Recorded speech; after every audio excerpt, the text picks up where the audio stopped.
Base करतो आपण ना, एक 3 फुटाचं अंतर सोडायचं आणि असं मार्किंग करायचं.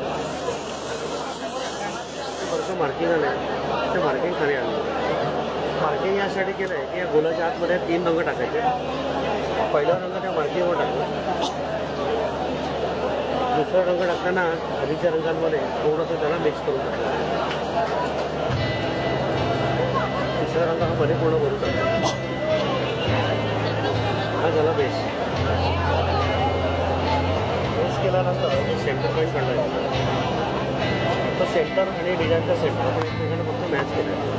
आता जाळीवरती पांढरा, पिवळा आणि पोपटी हे रंग फिक्स आहेत. डिझाईन कोणताही असलं तरी लाईट कलर असल्यामुळे बेसला वापरायचे नाही. सुरुवातीला हिरवा रंगाची बाहेर फिरवलं, त्याच्याखाली पिवळा रंग आधीच्या रंगांमध्ये थोडंसं ओव्हरलॅप करून फिरवलं.